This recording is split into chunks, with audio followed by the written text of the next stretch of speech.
Okay, so this is my first review ever. We're doing a review on Spiderwick Chronicles, the Roku TV show. There was also a movie and there was a book. I don't know too much about the book, so we're mostly talking about the TV show in this. But it starts off with a bridge scene.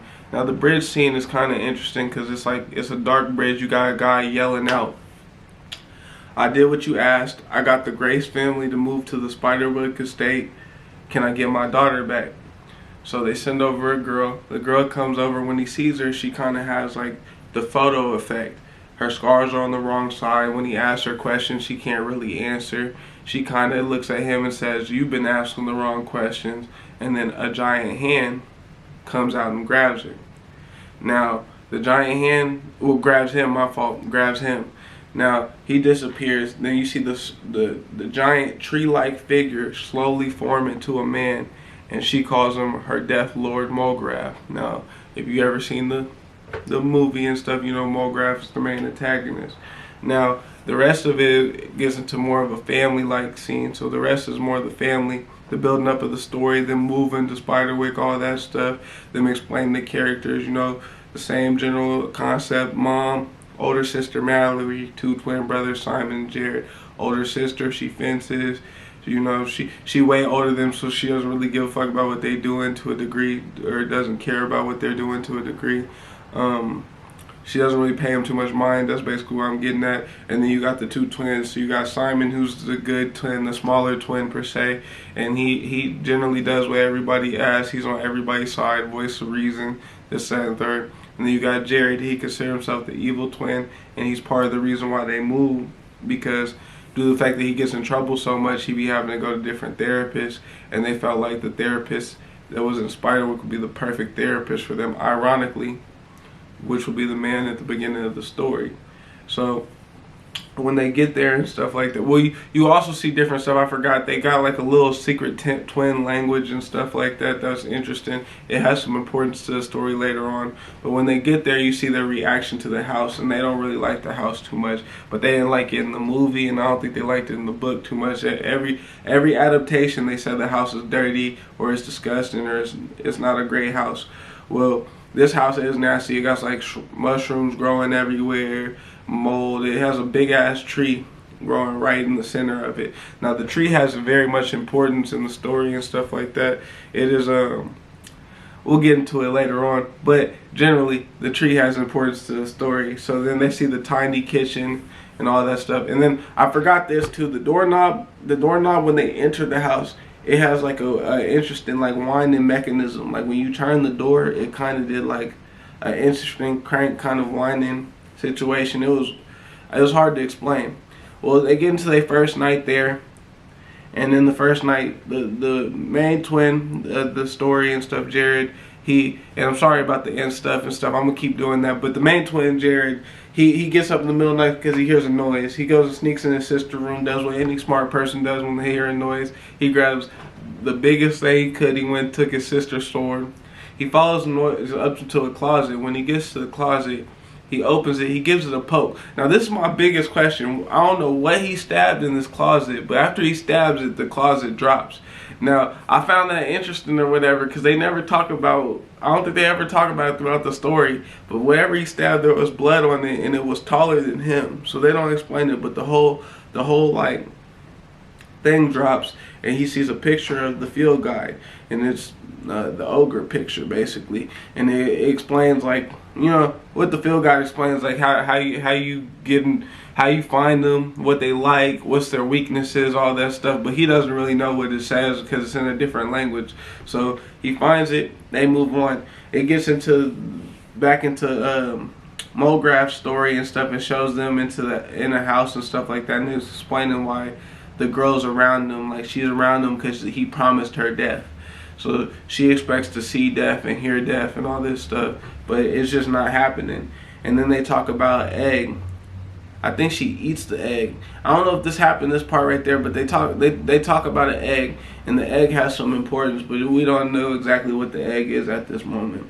So later on, it gets to morning time, and they talk about the mice. And the mice went missing. That's the one brother got pet mice. They're kind of like, I don't know what that is, the whole pet mice thing, but it's been in every adaptation that he really likes animals and he has pet mice. So the mice went missing, they don't know where it is, and they're trying to blame it on Jared, but Jared's like, I did not do it. But there was a big creature running around. I stabbed it with the sister's sword. The sister gets mad, starts complaining this, that, and third because she has fencing with a special trainer. Well, whatever. Well, they leave and they go into town. Now, where it gets interesting is the brother's actually hanging up flyers for these mice. I thought that was so funny. I'm like, bro, if your mice did run away, your house is so far away from town by the seams of the story, and even if it's not so far away from the town, it's like, bro, that's, I don't know, something about finding like pet mice for you just seems like it's an impossible task for you to be hanging them around the city. But it shows how pure of heart the one brother is, and he explains like he just thinks the town is it's all about this folklore. Like they think the folklore is important, even to the point where there's small fairy doors.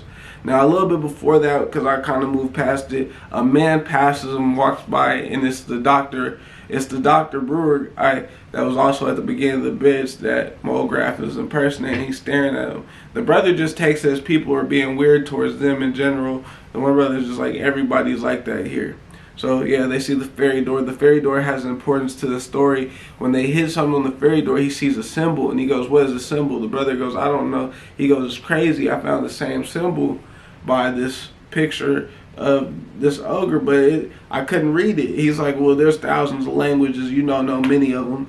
So he just kind of moves past it like it's not important or whatever, but he's like, yeah, the shit is important. So they move on past that. They get the humane chops that they were supposed to get for the brother and stuff. They go back to the house and see like where what the mom is doing during this time period, and she basically sees a picture of her and Aunt Lucinda, and it goes back to a story of her, Aunt Lucinda, and Lucinda was giving her some tea, and she was explaining to her that if you know how to make the tea, you stir it a couple times with your finger, and they do a little drop, hold it pinky out, and you drink it, it'll make you invisible. It wards off ogres. But her mom walks up and slaps the tea out of her hand and said, "Were you trying to kill her?" But it doesn't explain like what the poison does or what it will do or why it will kill you or none of that. They never explain none of that. They just see it get slapped out of her hand, and when she sees it, she turns around, she grabs the apple out the tree, she throws the apple. At this time, a realtor shows up. When the realtor shows up and stuff, he basically gives her a casserole, and he's trying to get her to sell the house at all costs. But she's not really going. He's like, all right, well, just keep upkeep and all that stuff and all that good jazz, make sure everything's going good, and he leaves. He's important to the story later on, but he's kind of weird.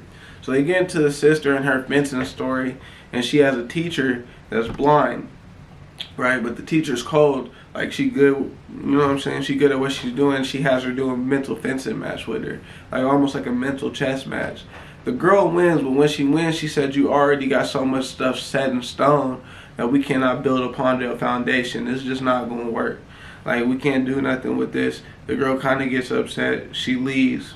It shows up into the therapy office back with Jared. He goes to therapy. He meets Emiko, and I forgot the boy's name. I think it's Hatcher. He meets Emiko and Hatcher. They basically explain what's going on with them. The girl explains that she knows he's a Spiderwick due to the fact that the Spiderwicks are like crazy and stuff. Tells the story about how Arthur Spiderwick claimed that a troll basically decapitated his brother. They say he decapitated his brother, but the troll killed his brother, right? And obviously we know that that's a true story because we the watchers, but nobody believed this man. They over here like he lying, this, that, and third, and called him crazy. So they're basically saying the crazy started with Arthur, moved down to the sister, moved down to the mom and the sister, but the mom she didn't want that on her back, so she avoided everything crazy her dad's talking about. I'm assuming that Aunt Lucinda, she stuck to it and listened, which is more than the other story because they never speak about the mom's mom in the other story. They just speak about Aunt Lucinda. Well, at this point, the mom goes to go visit Aunt Lucinda, and when she goes to go visit her, she's over there, you know what I'm saying, looking at her, talking about, this was her favorite aunt, so she's talking nice things, talking about they're not taking care of you as well as they could be, this, that, and third. But then she starts explaining her life and why they had to move, and this, that, and third. Tells her that she moves in the Spiderwick. The aunt grabs her tight, says, no, everything I told you was true. You guys need to leave. It is not safe. But then at that point they hit it, have the nurse come. The nurse comes to grab her, and stuff like that. Grab the egg and gets her off of her, but she's trying to warn her. But then, you know, when somebody thinks that somebody's crazy or they just don't want to deal with it, that's why I'm like, the mom knew. I believe the mom knew everything was real. She just don't want to deal with it. You know what I'm saying? She's like, it has nothing to do with me. So she kind of just avoiding it. But people know some, like, I don't know. It was hard to explain, but it's like she knew that nobody goes through that much unless they truly think something's real. And that's kind of why that she's in that place, because it's like, if it's fake and you think it's real, you're crazy as shit. But the moment that we all realize it's real, they gonna want her out that building. They not gonna think that's cool that she in that building because they know that it's fake. Well, at this point, the girl eats the case into the weird egg, because I forgot, like I might have put that in earlier, but she eats the weird case in there like at a museum. You see the inside, it kind of has two things in it, right? It's more of an egg, but it has two things floating around there like embryos and stuff. It's weird, but it has some importance, and that's kind of why I said something about it. Well, they get to the house and they have this fish dinner. Noise goes off again. Jared goes, you see, I told you there was noise. The mom goes, okay, and this was different than the movie, because in the movie, just to show that the boy is bad, he beats on the wall and finds the little pocket in the wall. But instead, the mom hits it this time. And when she hits it, they all start hitting it as a family, and they find a dumbwaiter. But in the process, they find a little like rat death shrine, and it's like fucking them up and stuff. So the mom's like, "All right, you guys clean this up. You clean the table. I'm gonna go call somebody about this. It's so strange." She just moves on. Well, the brother gets mad and tells him that he tells Jared not to go up it. He's like, "Hey, we gotta stay away from it. I don't agree. You never listen." Basically gets into more depth of the family of why he feels like it's his fault that he's here. So the brother leaves and goes out on his own while he just sits here and cleans up. While Jared sits there and cleans up. When the brother goes out on his own, the brother's always texting the dad, and the dad usually responds and tells him that he's in rehearsals, this, that, and the third. Now, he goes and follows this light bug. He tries to catch it. He follows it across the street. He catches it. When he catches it, he kind of looks at it. Two girls are around the corner making out. Like any young boy, he just kind of looks around the corner, kind of looks to see what's going on. It's not even that it's two girls. He curious. He like, what's going on? He looks over there. He kind of backs up. When he looks into the jar, the light bug turns around and it has a face on it. When he sees the face, he drops it. He kind of gets spooked, but since he feels like he's the more logical one, kind of like how I said Aunt Lucinda and the mom, he kind of over here like, just a bug I never seen. So he's just going through bug books like, it's probably just a bug I ain't never seen before.